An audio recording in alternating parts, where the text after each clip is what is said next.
Boa tarde. Passando para revisar a aula que a gente já deu no Zoom agora, né? Falando um pouco sobre a administração aplicada.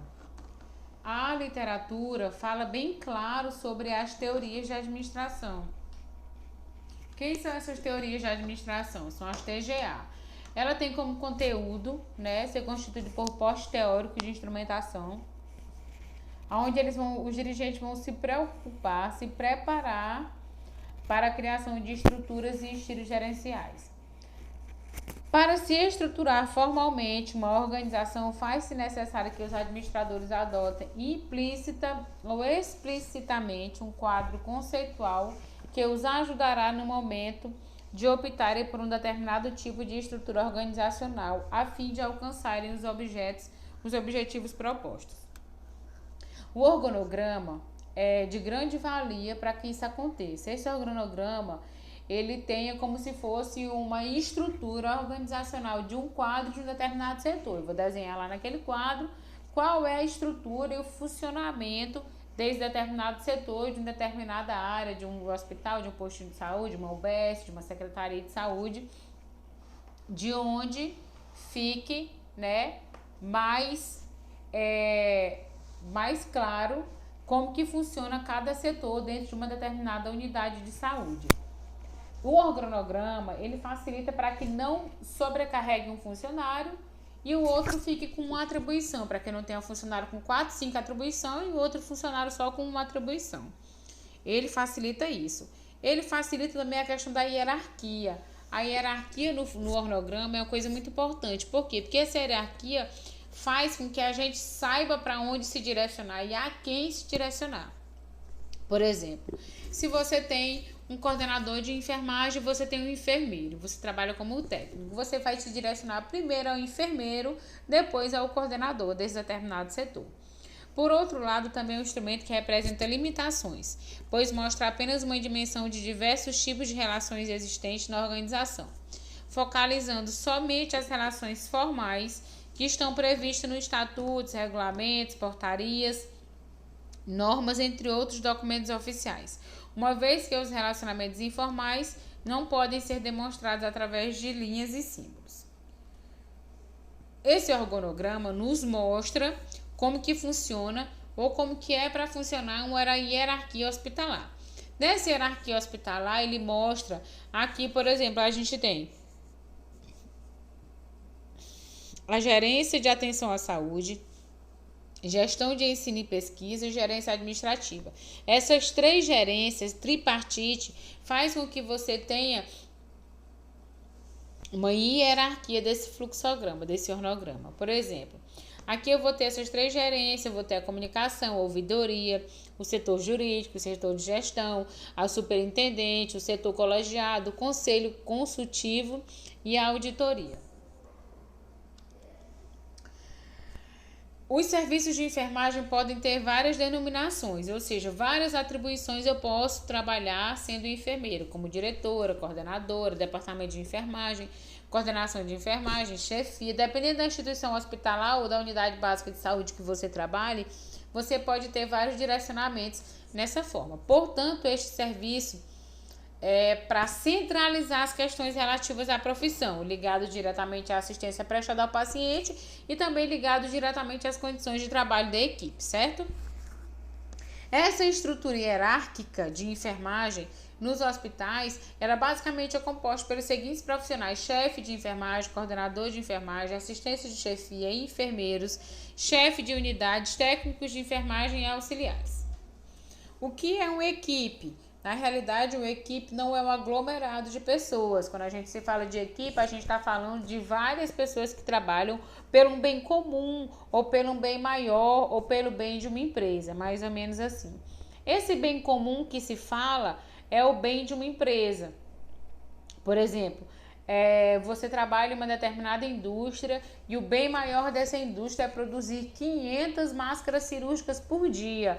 Então, todos os 50 funcionários vão trabalhar em prol desse benefício dessas 50 máscaras cirúrgicas, certo? Todo trabalho em equipe, ele tem uma ação conjunta de um grupo de pessoas em que cada pessoa se subordina aos seus interesses individuais. Por mais que eu goste do rosa, Se a minha equipe vai puxar o azul, eu vou puxar pela minha equipe o azul, por mais que eu goste do rosa, tá? Pelos seus interesses individuais e para a unidade de eficiência em grupo. O trabalho em equipe mais eficaz é produzido quando todos os indivíduos envolvidos harmonizam as suas contribuições e trabalham em prol de um objetivo comum. Esses indivíduos envolvidos são os profissionais da área da saúde, são vocês que estão aí do outro lado. A gente tem o agrupamento, né? Que é um amontoado de gente que não sabe onde ir, nem porquê, nem como ir. Essas pessoas, por exemplo, aqui a gente tem 6 pessoas, 6 mãos, com destinos diferentes, com visão diferente, com sinais de ok, de direita, de esquerda, de pare, de siga, de vai, de esquerda. Então, esse direcionamento diferente faz com que a gente não seja uma equipe. Aqui é um agrupamento ou um grupamento. Essas pessoas, elas não têm líder, não têm equipe. Essa liderança delas faz com que elas tenham destinos avulsos, destinos soltos, fazendo com que cada um tenha um direcionamento da melhor maneira possível. O grupo, na realidade, é um agrupamento evoluído. Esse agrupamento evoluído é quando as pessoas trabalham juntas e são capazes de analisar e resolver seus problemas. Aqui são os tecnicistas, né? Todas essas pessoas são tecnicistas. O que é isso? É quando você é tão técnico, de uma certa forma se tornou tão tecnicista que não consegue fazer outras coisas. Você foi treinado só para administrar medicamento, então você vai só administrar medicamento. Ou então você foi treinado só para fazer bolinhas de algodão, você vai só administrar bolinhas de algodão. E assim sucessivamente. O grupamento são pessoas que trabalham juntas e são capazes de analisar e resolver problemas. Esses problemas podem ser problemas individuais ou coletivos, só que em sua maioria aqui os problemas são individuais. Cada pessoa senta para resolver o problema em seu determinado setor, não em prol de um bem maior, que no caso seria a equipe. Equipe é o processo de transformar um conjunto de indivíduos com necessidades, experiências e competências diferentes numa unidade de trabalho integrada e eficaz. Nessa transformação, as metas e a energia dos indivíduos fundem-se para sustentar os objetivos da equipe. Essa equipe é um conjunto de pessoas que trabalham em prol de um bem maior, que é o benefício de uma determinada empresa, de uma determinada indústria, de um hospital, de um posto de saúde, de um comércio, tá? Essa equipe, esse grupamento, essa equipe são pessoas com necessidades, experiência e competências diferentes, tá? Que trabalham em prol de um bem maior, que no caso é uma equipe, uma indústria. A equipe faz um grupo de pessoas se tornar essa equipe. Todo grupo de pessoas é equipe? Não, nem todo grupo de pessoas é equipe. Mas o que faz esse grupo de pessoas se tornar uma equipe é o trabalho em conjunto. Por exemplo, se você tem um paciente que tem 10 procedimentos e você tem um paciente que tem 6 procedimentos, por que não dividir 10 e 6, 16, dá 8 procedimentos para cada um? Isso aí é trabalho em equipe. Na realidade, na enfermagem, a gente não divide procedimento, a gente divide por paciente. Só que tem alguns pacientes que têm mais procedimentos que o outro. Então, se eu tenho um paciente que tem 10 e você tem um paciente que tem 2, o trabalhar em equipe é isso. É eu, como uma equipe, ajudar o meu ser como indivíduo, o meu colega como um indivíduo. Quando o grupo se transforma numa equipe, a gente tem várias finalidades dessa equipe, como confiança. Aqui é uma pirâmide de pessoas. Já pensou a confiança que esse último integrante tem no integrante que está lá embaixo? A vida dele depende desse último integrante. A vida do ápice da pirâmide depende da base. Então, essa base da pirâmide é que vai sustentar o ápice. Então, se eu preciso ter confiança, empatia, que é diferente de amizade. Essa empatia é um processo empático, quando você desenvolve uma empatia para o colega, que você não precisa ser amigo, mas a gente precisa desenvolver essa empatia. Respeita a individualidade do colega, tá? Comunicação aliada à interação, afetividade e afinidade. Essa comunicação aliada à interação é a comunicação minha com o paciente, com o meu colega de trabalho, com o profissional que trabalha junto comigo. A afetividade é um afeto diferente de um processo de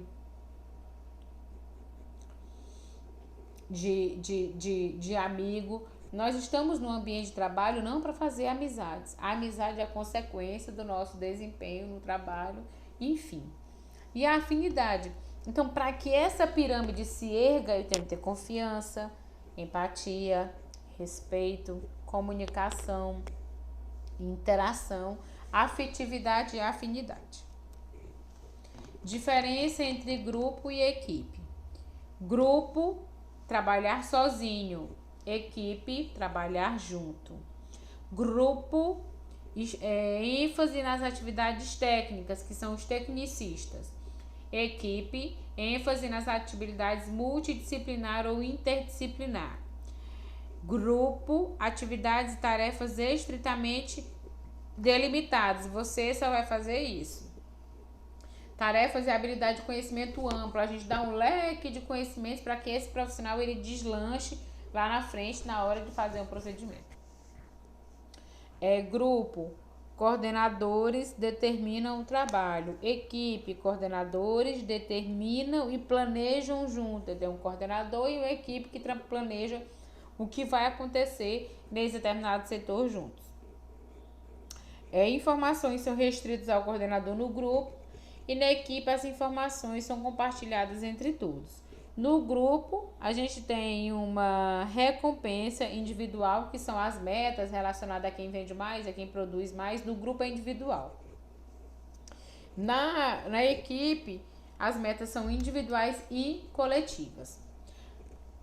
Todo grupo, toda equipe é um grupo, mas nem todo grupo é uma equipe. É verdade.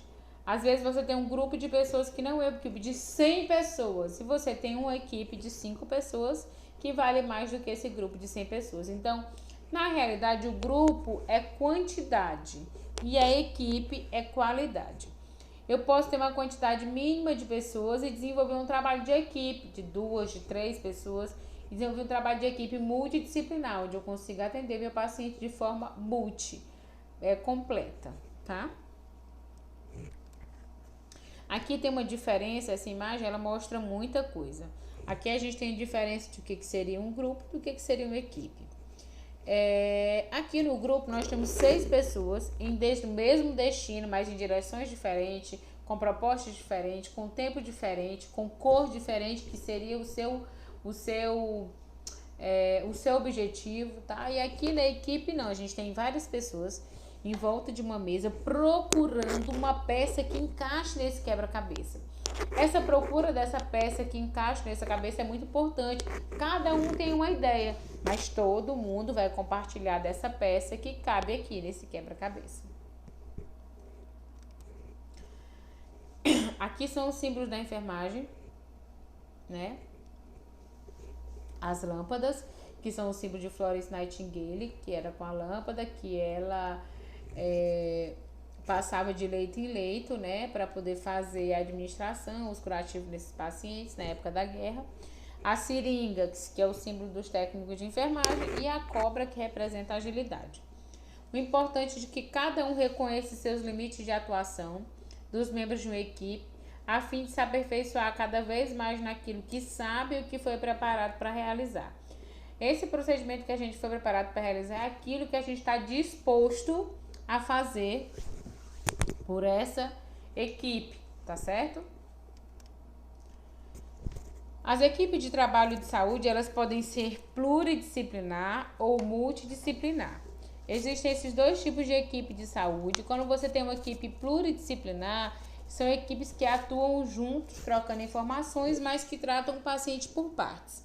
Por exemplo, eu tenho um paciente que tem uma enxaqueca. O neurologista vai avaliar a enxaqueca daquele paciente. Mas esse mesmo paciente, ele tem um problema ginecológico. Então, o ginecologista vai avaliar o problema ginecológico. E juntos, eles vão encontrar uma solução para a patologia desse paciente.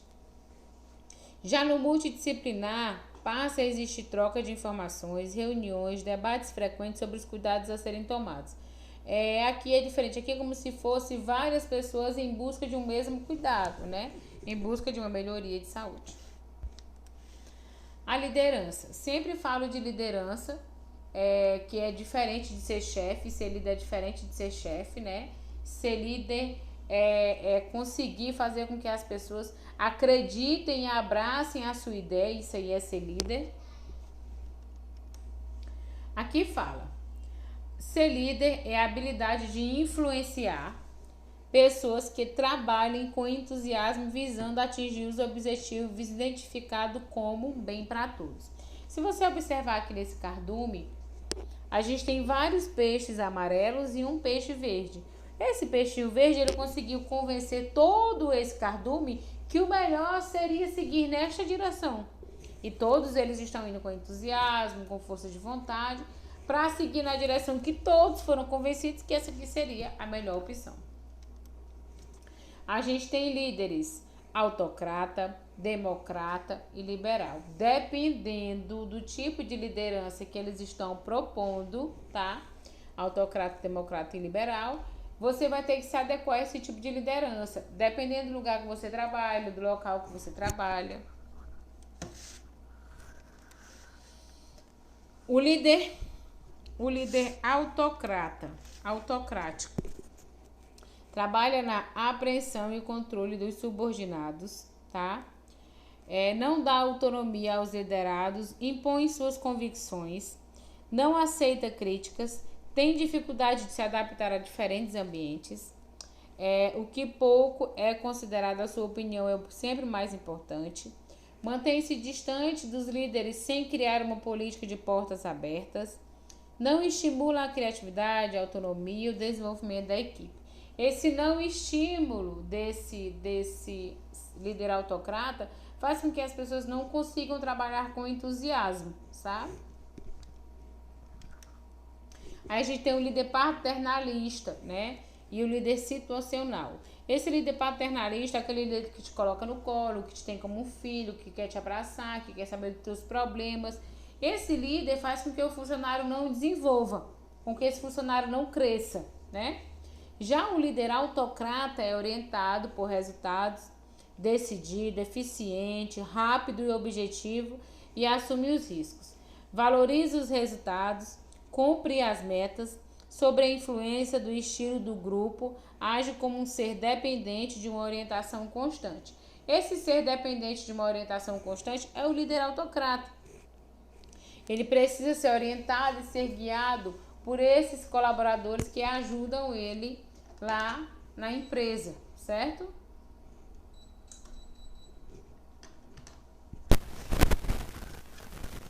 O ser democrata, o líder democrata, ele é orientado por ideias, né?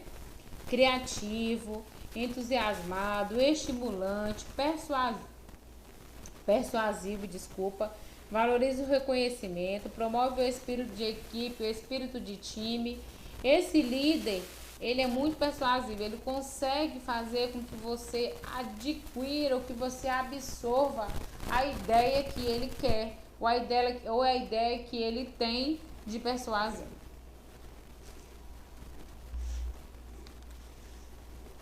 Ele encoraja a equipe a dar ideias, abre o espaço para sugestões e críticas, aceita as sugestões e implementa uma ação onde os pontos fracos, né, são minimizados. O liberal, que a gente imagina que deve ser o melhor líder, aquele que vai liberar tudo, que vai ser tudo ótimo. O liberal é aquele líder de deixa fazer, deixa ir, deixa passar. Nesse tipo de liderança, a equipe atingiu a maturidade e não precisa mais da supervisão direta do seu líder. Os liderados ficam mais livres para pôr seus projetos em prática, né? Que são as pessoas que realmente fazem essa liderança, tá? Ele é a participação mínima nas decisões, ele deixa tudo por conta dos líderes, dos funcionários. Ele acredita que essa liderança dele tem que ser compartilhada, vivenciada pelos funcionários, tá certo? Fornece opiniões apenas quando solicitado, tá? Fornece opiniões apenas quando solicitado. Ele não avalia ou controla o desempenho do grupo. Apesar dele ser um ser muito liberal, ele avalia mais o desempenho unifuncional, que é um desempenho de uma pessoa só. Não dá feedback, que é a troca de informações entre eles e os funcionários. Esses líderes são caracterizados como muito permissivos, e essa permissibilidade quase não sai. Faz com que aconteça conflitos sem soluções. Se eu tenho vários funcionários que eu permito tudo, que eu sempre digo sim, que pode, tal e tal, quando for a hora de eu dizer não, meu funcionário não consegue mais se lidar com o não, entendeu? Esse lidar com o não é um problema. Aí a gente tem um conflito, porque o funcionário te tem como uma pessoa legal, que sempre diz sim, e esse aquilo de repente, quando você diz não, ele vai se sentir frustrado. Paternalista, ele faz com que as pessoas fiquem dependentes dele.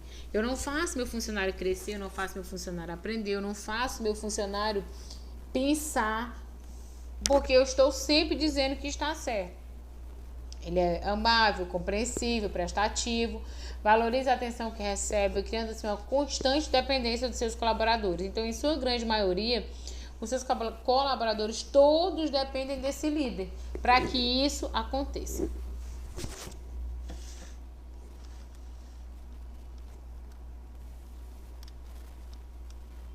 O líder completo, né?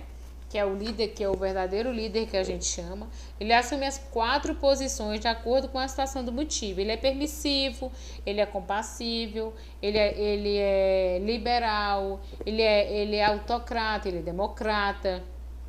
Ele assume liderar uma questão de bom senso, onde se saber se posicionar na medida certa em relação às pessoas e às circunstâncias. Então, liderar é uma questão de ambiente, de local, de como que se lidera da melhor maneira possível. Gente, eu vou só finalizar aqui esse vídeo falando para vocês sobre a atividade. Só um minuto. Essa atividade foi passada junto com o slide para vocês, tá? Defina organograma. Organograma é o fluxograma do setor. É um gráfico onde se organiza setores e locais para que fique tudo muito certo, para que os funcionários não fiquem sobrecarregados, respeitando a hierarquia. Descreva a estrutura de enfermagem hierárquica no hospital. Ele quer saber quais são os funcionários de forma hierárquica que trabalham no hospital. Pode ser chefia, coordenador, chefe de enfermagem, diretor, auditor, assistente de enfermagem, auxiliar, técnico e o enfermeiro. Defina grupamento e equipe. Equipe é quando a gente tem várias pessoas trabalhando com um benefício próprio, com um bem comum, tá? Grupamento é quando a gente tem várias pessoas trabalhando com benefícios e metas individuais. E grupo é quando você tem várias pessoas com sentidos diferentes, com metas diferentes, são os tecnicistas. Eles trabalham apenas fazendo o que lhe foi atribuído. Se lhe foi atribuído apenas fazer bolinha de algodão, pois é só bolinha de algodão que vai ser feito, tá? Liderança. Liderança é quando você tem a capacidade de persuadir as pessoas, de liderar e passar a sua opinião para as pessoas sem que isso se torne chato, obrigatório, como é que eu posso explicar? Imposto, né? Não é isso que a gente quer.